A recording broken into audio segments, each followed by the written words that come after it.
Hey everyone! So, let's talk about something that pretty much runs our entire lives, whether we realize it or not: time.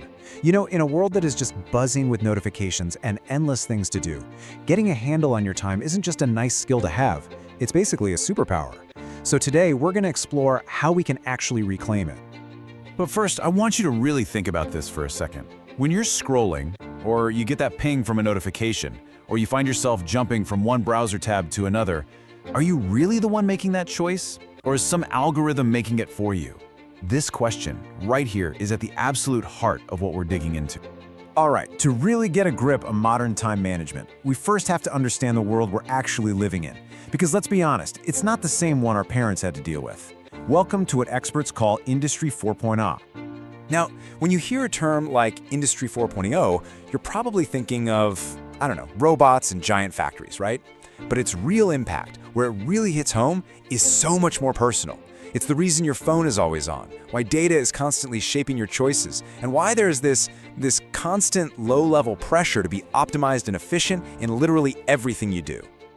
So this completely new environment has basically created two very different ways of thinking about our time. And understanding the difference between them, well, that's the first huge step toward taking back some of that control.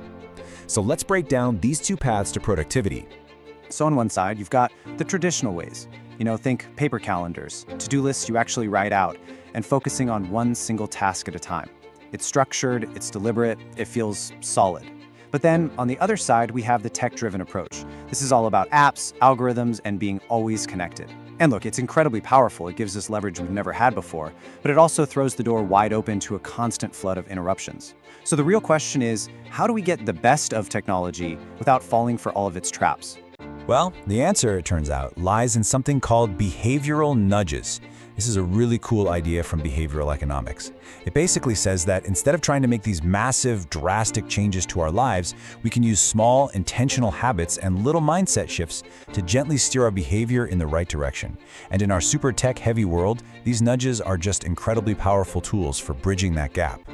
Today, we're going to focus on three of the most powerful nudges out there. First up, we're going to learn how to actually value our time properly. Then, we're going to completely dismantle the myth of multitasking. And finally, we'll get super practical with how to manage our devices so that they're working for us and not the other way around. Okay, let's jump into that first nudge. And believe me, it is a big one: costing your time. This is all about a fundamental shift in your perspective. You have to stop seeing time as this endless thing we just have and start treating it like your most valuable and definitely finite asset. Let's make this totally real. Forget all the abstract ideas about wasted time. I want you to ask yourself a very simple question. What is the literal dollars and cents price of 1 hour of your unfocused, distracted time?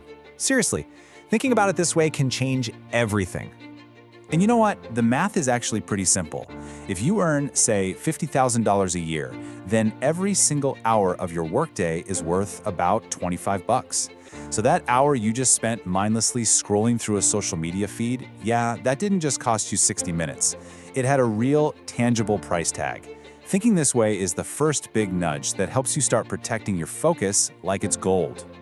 Okay, so we've established our time is incredibly valuable. Now, let's go after the two biggest thieves of that value in our modern world: the siren song of multitasking and the constant pull of our devices. It is time to take back control.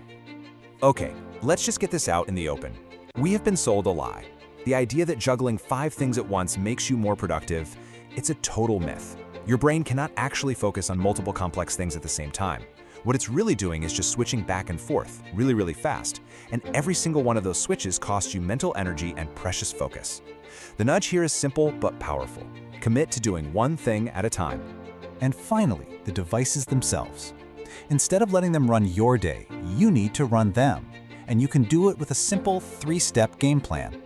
First, do an audit. Go through your notifications and ask which ones are truly essential. Turn off everything else. Second, batch your check-ins. Don't check your email every 2 minutes. Decide to check it, say, 3 times a day, and that's it. And third, be absolutely ruthless about muting apps that aren't essential. You have to create an environment where you can actually focus.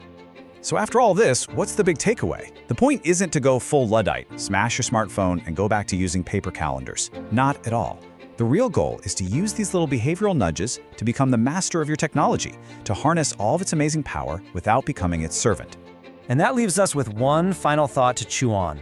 As we keep weaving these unbelievably powerful tools into our lives, we have to keep asking ourselves this question: is all of this efficiency actually giving us more freedom, or are we just building ourselves more comfortable, more efficient cages?